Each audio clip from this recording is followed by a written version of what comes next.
오늘 하나님의 말씀은 사무엘상 4장 12절에서 22절까지 말씀입니다. 당일에 어떤 베냐민 사람이 진영에서 달려나와 자기의 옷을 찢고 자기의 머리에 티끌을 덮어쓰고 실로에 이르니라. 그가 이를 때는 엘리가 길 옆 자기의 의자에 앉아 기다리며 그의 마음이 하나님의 괴로 말미암아 떨릴 즈음이라. 그 사람이 성읍에 들어오며 알림에 온 성읍이 부르짖는지라. 엘리가 그 부르짖는 소리를 듣고 이르되 이 떠드는 소리는 어찌 됨이냐? 그 사람이 빨리 가서 엘리에게 말하니 그때 엘리의 나이가 98세라. 그의 눈이 어두워서 보지 못하더라. 그 사람이 엘리에게 말하되 나는 진중에서 나온 자라. 내가 오늘 진중에서 도망하여 왔나이다. 내 아들아, 일이 어떻게 되었느냐? 이스라엘이 블레셋 사람들 앞에서 도망하였고 백성 중에는 큰 사륙이 있었고 당신의 두 아들 홈리와 비느하스도 죽임을 당하였고 하나님의 괴는 빼앗겼나이다. 하나님의 괴를 말할 때 엘리가 자기 의자에서 뒤로 넘어져 문 곁에서 목이 부러져 죽었으니 나이가 많고 비대한 까닭이라. 그가 이스라엘의 사사가 된 지 40년이었더라.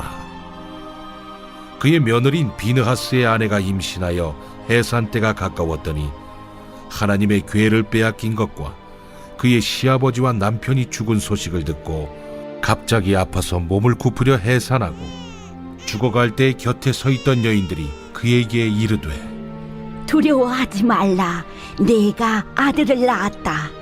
하되 그가 대답하지도 아니하며 관념하지도 아니하고 이르기를 영광이 이스라엘에서 떠났다.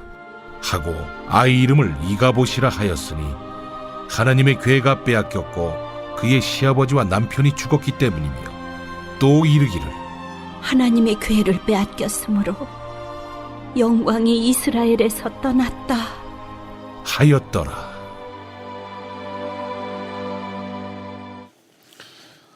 이제 블레셋과 전쟁 중에 있어요. 그렇죠? 전쟁에서 지니까 어떡합니까? 법궤를 보내놨어요. 엘리 대제사장은 법궤를 보내놓고 이제 두려움에 떨리고 있어요. 어떻게 됐을까? 12절에 보니까 당일에 어떤 베냐민 사람이 진영에서 나와 자기 옷을 찢고 자기의 머리를 티끌을 덮어쓰고 실로에 이르니라. 뭐예요? 전쟁에서 졌다는 얘기죠. 가장 슬플 때 하는 모습으로 다가와요. 전쟁에서 진 거예요. 전쟁에 졌어요. 13절에 그가 이를 때 엘리가 길 옆 자기의 의자에 앉아 기다리며 그의 마음이 하나님의 괴로 말미암아 떨릴 즈음이라. 이 사람이 성읍에 들어오며 알림에 온 성읍이 부르짖느니라. 엘리는 지금 두려움 속에서 떨고 있어요. 하나님의 법궤를 보냈는데도 떨고 있어요. 하나님의 법궤를 보냈는데 그 이유가 뭐냐면 엘리는 어떤 면에서는 이미 알고 있어요. 하나님의 법궤를 보내도 이 전쟁에서 못 이길 수 있다라는 그 두려움. 왜 이 두려움이 있을까요?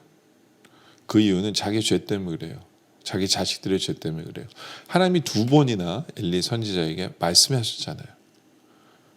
2장에서 하나님께서 너의 죄 때문에 그리고 네가 자녀들 제대로 못해서 너의 자녀들 때문에 너의 자녀들 다 죽여버리겠다.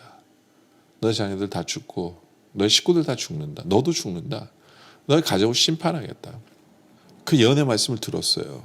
근데 이제 죽을 아들들이 전쟁에 가 있으니까 이 법궤가 가더라도 못 이기겠구나. 죽겠구나. 어떤 이런 걱정이 있는 거예요. 걱정이. 두려움이 있는 거죠. 두 번이나. 그리고 그 다음에 사무엘을 통해서 3장에서 또 듣잖아요. 사무엘을 통해서 하나님이 엘리의 가정을 심판하시겠다. 얘기를 들으니까 법궤를 보내놓고도 두려워하고 있는 거예요. 근데 참 안타까운 게 뭐냐면요. 안타까운 게 두렵다면 이게 자기의 죄 때문에 두려운 거잖아요. 하나님 자기의 죄 때문에 심판하시겠다 그런 거잖아요. 근데 참 안타까운 게 뭐냐면 사무엘이 하나님이 당신의 가정을 심판하시겠다 얘기했을 때 그가 뭐라고 대답합니까? 하나님이 선하시니까 하나님 그대로 하실 것이다. 이게 말이 됩니까? 하나님은 회개하라고 말씀하셨는데 회개하라고 그 말씀을 두 번이나 전한 건데 두 번이나 전한 건데 뭐 하나님이 알아서 하시겠지. 이게 뭐예요? 아니, 그리고 지금 전쟁을 보내놨으면 두렵고 떨리면 두렵고 떨리는 상태로 있는 게 아니라 뭐 해야 돼요? 회개해야 되잖아요. 회개해야 되잖아요. 자기가 자기의 게으름을 회개하고 자식들이 죄하게 돼서 회개하고 뭐 회개를 하고 있어야 되잖아요. 근데 문제는 뭐냐면 이 사람은 떨고 있어요. 두려움에 떨고만 있어요. 떨고만 있어요. 예. 참 안타깝죠. 근데 더 재밌는 건 뭐냐면 14절에 엘리가 그 부르짖는 소리 듣고 이르되 이 떠드는 소리가 어찌 되느냐? 그 사람이 빨리 가서 엘리에게 말하니 그때 엘리의 나이는 98세라. 그의 눈이 어두워서 보지 못하더라. 그러니까 영적으로 어둡고 육체적으로도 어두운 사람. 근데 16절에 그 사람이 엘리에게 말하되 나는 진중에서 나온 자라. 내가 오늘 진중에 도망하여 왔나이다. 엘리가 이르되 내 아들아 일이 어떻게 되었느냐. 그때 17절에 소식을 전한 자가 대답하여 이르되 이스라엘 블레셋 사람들 앞에서 도망하였고 백성 중에는 큰 살육이 있었고 당신의 두 아들 홈니와 비나스도 죽임을 당하였고 하나님 괴는 빼앗겼나이다. 그렇죠. 두려운데 아니나 다를까 최악의 소식이 전해져. 전쟁에서 졌어요. 그 두 아들 죽었어요. 하나님의 법궤마저 뺏겼어요. 그래서 18절에 하나님의 괴를 말할 때 엘리가 자기 의자에서 뒤로 넘어져 문 곁에서 목이 부러져 죽었으니 나이가 많고 비대한 까닭이라. 그가 이스라엘의 사사가 된 지 40년이었더라. 이 사람이 놀라 자빠져 죽은 거예요. 한마디로 말하면. 근데 우리가 생각을 해봐야 돼요. 하나님 두 번이나 자식들이 죽을 거라고 얘기를 했어요. 그러면 이 전쟁에서 자기 자식들이 죽을 거고 이기지 못할 거고 뭐 이런 것을 상상했을 거예요. 근데 되게 놀라요. 놀라서 뒤로 자빠져 죽었다는 얘기는 뭐냐면 어떻게 보면 말씀을 듣고 두려움은 있었지만 반신반의한 거예요. 에이 안 죽을 거야. 예? 하나님 말씀 앞에서 예? 믿음이 없었던 거예요. 하나님 말씀 앞에서 믿음이 없었던 거죠. 이게 이 사람의 문제예요. 하나님의 말씀은 정확히 언더스탠하게 들을 수 있는 사람이었어요. 하나님 무슨 말씀을 하시는지 언더스탠하는 사람이에요. 이 사람의 문제는요. 에이 나한테는 안 이루어질 거예요. 그게 문제였어요. 에이 나한테는 하나님 심판이 안 이루어져. 예. 나는 괜찮을 거야. 나는 괜찮을 거야. 우리 가정은 괜찮을 거야. 우리 나라는 괜찮을 거야.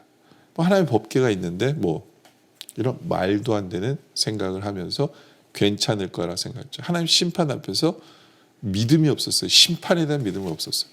무조건 잘 될 거라만 착각한 거죠. 착각한 거죠. 여러분 우리가 한번 생각해 봐야 돼요. 한번 생각해 봐야 돼요. 우리의 신앙의 모습 속에서 이런 안일한 모습이 없는지를 생각해 보길 원해요. 이거 두려운 마음이에요. 안일한 모습은 두려운 마음이에요. 정말 하나님 앞에 두려워야 돼요. 우리가. 그런 마음 가지고는 안 돼요. 우리 하나님은요. 우리의 삶 속에 선을 이루신 하나님 맞아요. 사랑의 하나님 맞아요. 그러나 공의 하나님이시기도 해요. 공의 하나님. 그러니까 우리 인생에 좋은 일만 벌어지도록 하는 게 아니라 우리가 잘못됐으면 매를 드시고 야단을 치신 하나님이에요. 그것도 사랑이고 물론 그것도 선이에요. 예. 그렇지만 예? 죄 앞에서는 공의 하나님이고 야단 치시고 매를 드시고 심판을 드신 하나님이기 때문에 회개할 것은 회개해야 된다라는 거예요. 회개할 것은. 그리고 하나님 말씀 주시면 믿어야죠. 나에게 안 좋은 말씀이라도 내가 듣고 싶지 않은 말씀이라도 믿어야죠. 믿고 나를 변화시키는 바로 그러한 모습이 우리에게 필요하다라는 거죠. 그러면서 19절에 이제 그의 집안 며느리에 대한 얘기도 나와요. 19절에 그의 며느리인 비나스의 아내가 임신하여 해산 때가 가까웠더니 하나님의 괴를 빼앗긴 것 그리고 그의 시아버지와 남편이 죽은 소식을 듣고 갑자기 아파서 몸을 구부려 해산합니다. 며느리가 이제 애를 놓게 생긴 거예요. 근데 20절에 죽어갈 때 곁에 서 있던 여인들이 그에게 이르되 두려워하지 말아라. 내가 아들을 낳았다라고 소식을 전해요. 근데 그가 대답하지도 아니하며 관념하지도 않고 그러니까 관심을 가지지도 않아요. 아들을 낳았다는데. 그러면서 이 여인이 이런 얘기를 해요. 이를 영광이 이스라엘에서 떠났다 하고 아이 이름을 이가봇이다. 그러니까 영광이 없다는 뜻이에요. 이가봇이라 했으니 하나님의 괴가 빼앗겼고 그의 시아버지와 남편이 죽었기 때문이다. 영광이 없다.